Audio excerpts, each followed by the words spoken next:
All right, guys, welcome back. Stroboogybaitshop. But this video, we will not be making any baits. This is just pretty much a video, a quick update of what I've been doing since my last video. I actually recently celebrated a birthday, celebrated my mom's birthday as well. My birthdays are back to back. I also went out of town to Tennessee and to visit family during my birthday week. And my cousin and I took a trip down to Mississippi while I was down there, and we caught quite a few crappies on baits that I made. So I was super excited about that.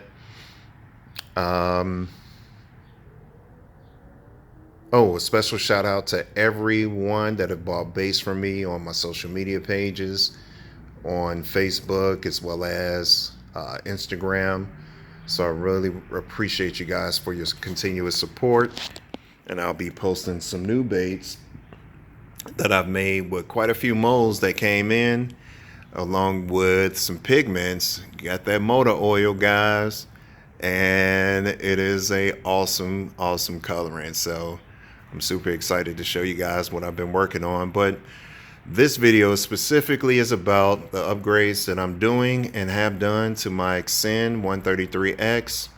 I've upgraded the trolling motor to the spot lock. I actually took off the relay that I had on my bow mount trolling motor and put the iPilot on there. So let's take a quick tour. Let's start with the trolling motor. Here is the remote for it. There's a lot of videos on YouTube about this remote, so I won't go too much in detail about it, but you can do some amazing things with this motor.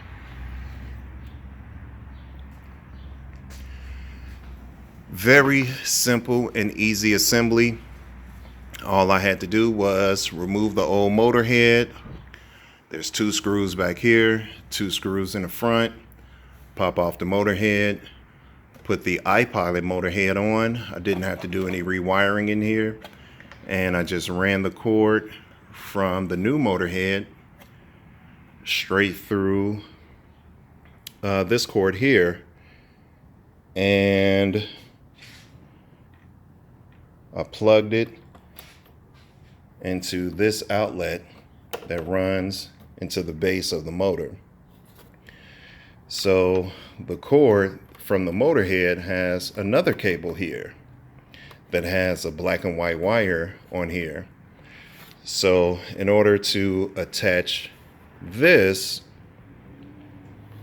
you would remove the side plates and you have to deploy the motor, and you have to deploy the motor in order for this piece to pop off. So there's 2 screws to the side plate. There's one here, same as the other side, and it just pops off. Then all you have to do to take off the center hatch is squeeze it, because there's 2 notches that hold it into place, and flip it upward to expose the wires underneath here. So with the black and white wires that's attached to this, you'll see 2 black and white wires under here. You'll unplug it from the wires that it's already connected to. Plug those 2 black and white wires up to this. You want to connect it to the black and white wires that are connected actually to this piece that you pop off, and not the piece that's here. You'll know what I'm saying once you open this up. It's real easy, guys.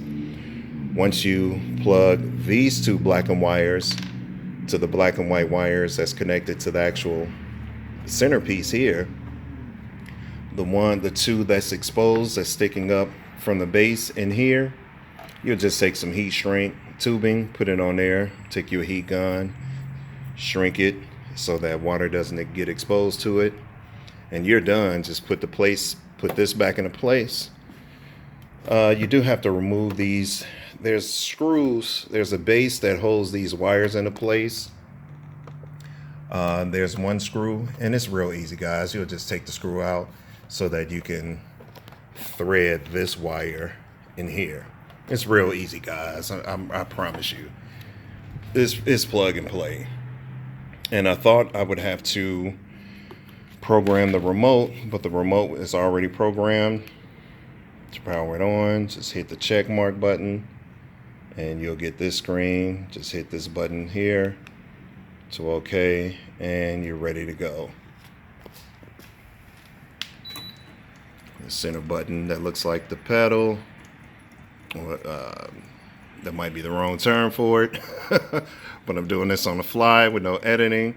So this one turns the motor off and on, and this is your spot lock. This is the thing that got me to purchase this particular iPilot motor head, because it's really windy in here in Illinois, and so once I hit the spot lock and it's windy, so the motor is picking up the wind, and it's going to keep you in a place. It's going to do, and I'm not pressing anything, it's going to do everything it has to do to keep you in place just by hitting this anchor button. And to turn it off, just hit it again, and it's going to go right back into the original position. And this thing does a lot, guys. It's press and go. And so let's just power this off, because I want to show you the other upgrades I'm doing. So I'll be putting some more lights on the interior and exterior of the boat, because I plan on taking this out on Lake Michigan, and I really want the bigger boats to be able to see me.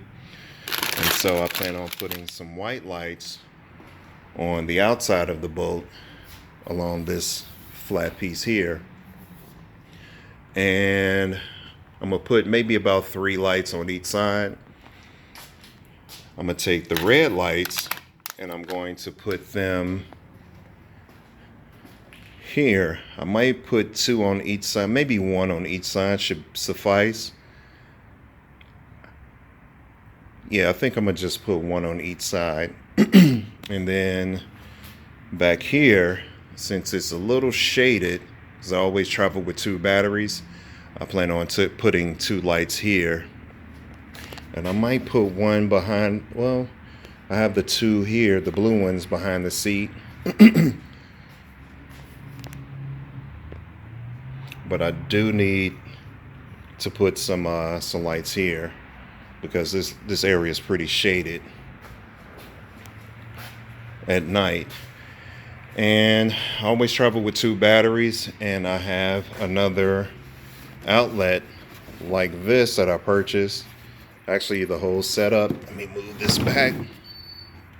I actually have the whole setup, this piece, as well as an outlet that I plan on putting back here that'll run all the new electronics, the lights and everything, as well as the bilge pumps that I plan on installing. So I'm gonna figure out the best place to put that, so that I don't have to worry about taking off these leads and putting it on this battery once this battery runs low.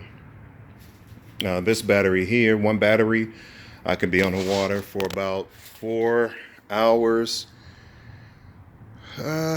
roughly about 4 hours or so off 1 battery, and then I'm going to switch where I can just switch over to the other one, or I may have that running independently all the time for the other lights. But I'm trying to figure out how I'm going to actually wire it. What else am I going to do? I'm going to add a bilge pump here, and that's an automatic bilge pump. So if the cockpit gets filled with water, it's going to automatically pump the water out. And I have 2 more bilge pumps. I plan on putting 1 in the back cockpit, and also plan on putting 1 down here. And then I'll have a spout, more than likely to be on this side, to shoot the water out in case I get water down in that compartment.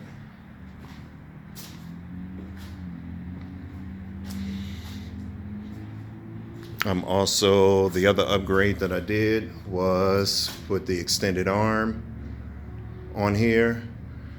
I tried to put the other rod holder like this one, which I have sitting over here, and attach it to this piece, to the arm, but it wasn't fitting right. So I'm gonna see how this works out, and I may have to buy an adapter for this rod holder here.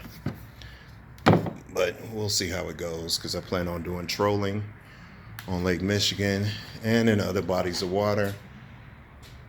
And so far, my rod with the line counter fits pretty good right there, but it definitely fits better here.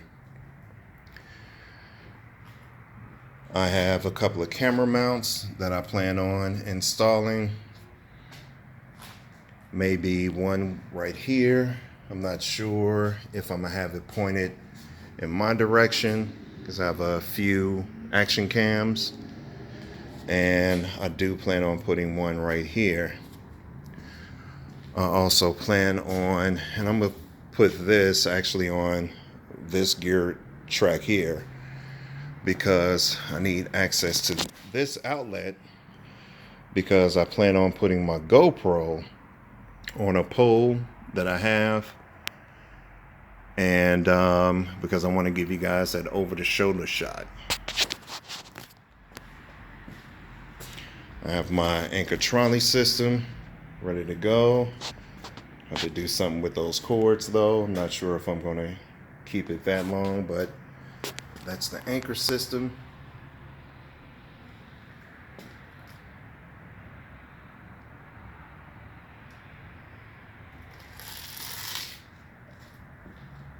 And I have that buoy on here just in case anything happens. I can just unwrap the cord from the cleat and just drop that in the water in case I get a wave that come and I have to spin the boat really quick in the direction of the wave. I can just release this anchor so it doesn't throw me off the boat. And that buoy allows the anchor to float, so I can just come back to it and grab the cord and pull the anchor back on in. The other newest addition, I normally keep my paddle that I have on this side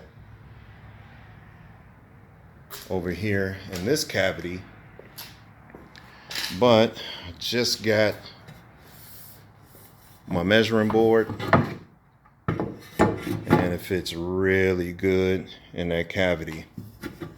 So I plan on drilling a little hole, because you want everything tied down. So I plan on drilling a hole in here and adding maybe another cleat or something like this here, so I can attach it to it, just in case I, God forbid, have a little bit of a spill. I'm going to keep everything attached to the boat. What else do I have? So now I have to find a place for my paddle. So I may have to go ahead and purchase some a paddle holder where I can just snap it into place to keep it out the way, and keep a bungee. I have a bungee around here somewhere. I couldn't find it, but I got plenty of material to make another one. So I'm sure I'm gonna run across it, and I keep that normally attached to the boat, to the paddle, and then attach it here to the handle. I rarely ever use these handles. So, and I keep the stakeout pole normally tucked away again on this side, because I normally use this cavity to keep my live baits, like my worms and stuff like that. I'll stick the container in here, and there's plenty of room, my leeches, and so I can have easy access to it. My tools, I have a little bag that I normally keep my tools attached to it, but I'm going to find a spot for it. I normally keep my seat in a high position, So I may have a little bag that I can keep right there on the side, tucked away, and attach it to the other handle so that it doesn't spill out. So that's what I normally do. Make things pretty simple for myself. What else do I plan on doing?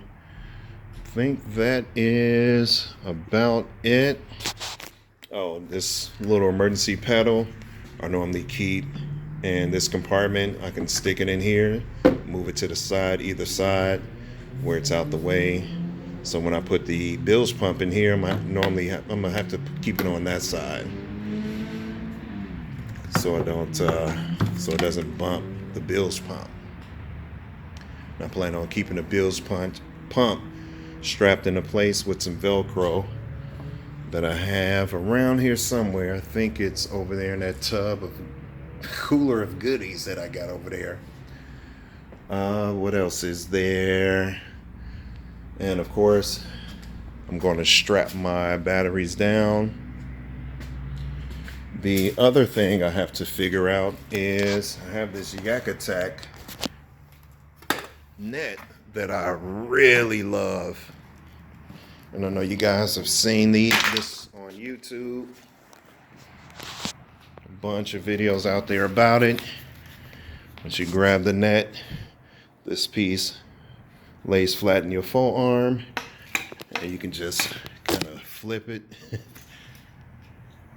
I don't know if you guys can see it, but you kind of just flip it and just scoop up your fish, flip it upward so that it can go back into place.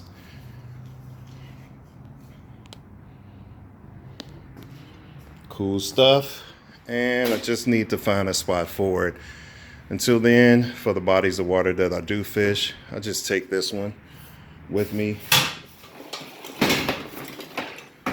And that normally works out fine, but once I start going out to Lake Michigan, I do want to take the bigger net.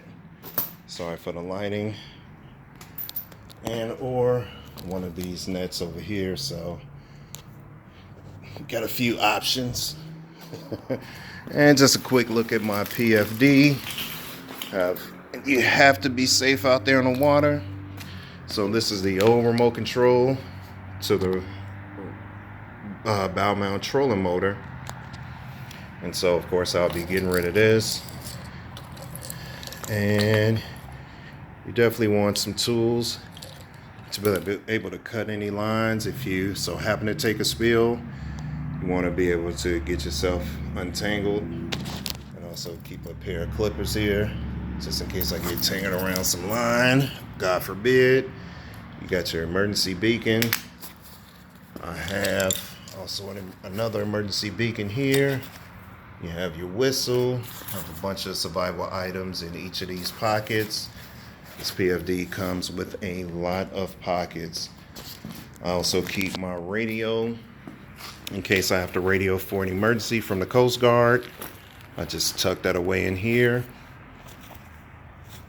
And because I really want it out of the way, and it'll be easy for me to just kind of reach in the pocket to grab it. Also have some emergency items in here. So yeah, definitely want to be safe.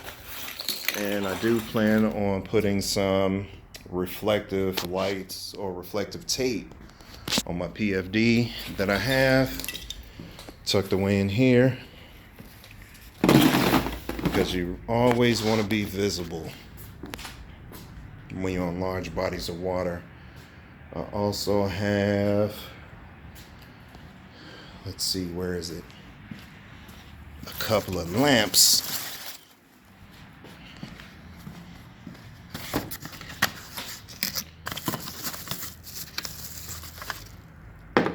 Should have had this stuff out already. I bought a couple of lamps for when I'm out on the water. Kind of see what I'm doing. Get this situated. Set the phone down for a second, guys. Sorry about that. and it just slides up. I needed both hands, but it just slides up and exposes. It's hard doing this with one hand. And expose the LED lights. And this thing is super bright. Super bright. So yeah, it's always good to be as visible as you can on the water, especially when you're in a boat like this and you got bigger boats around you. So 2 came in a pack. I believe I got these off Amazon, and if I'm not mistaken, it should be waterproof, but I'll have to double check that. But I believe, because all the items that I purchased for the boat has to be waterproof, and I believe this one is. I'll have to fact check that though for you guys. So the other thing, I have a air horn in my PFD, and I thought about actually putting a train horn on my kayak, but actually looking at these other reviews, I don't think I want to do that. I think my little can air horn would be louder based off some of the reviews that I saw. Hanging there, guys. Just putting the lamp back in the package.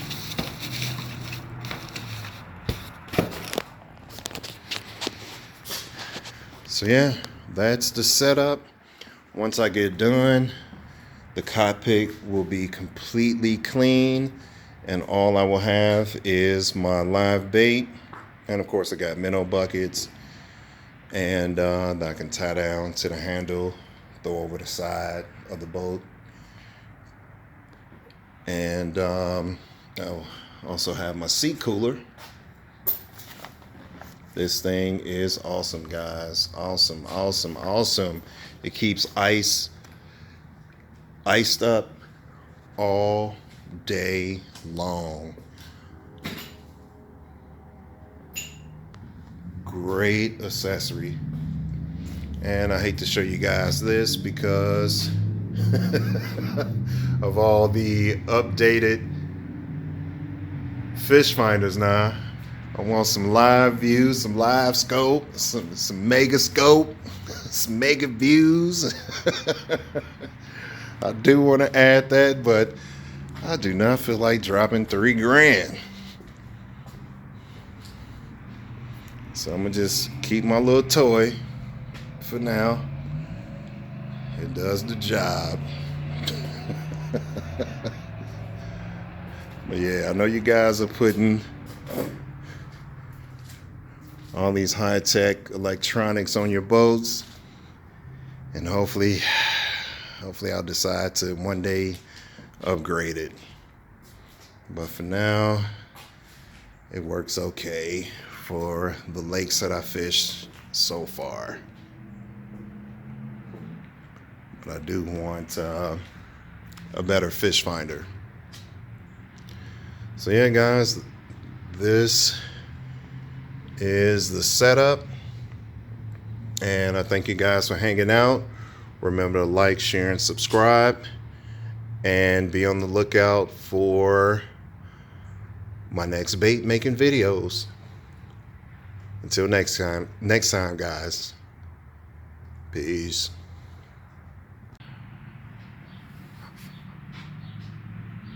Oh, and I wanted to show you guys, I'll be installing another Yak Power system into the boat, which will be controlling the bilge pumps.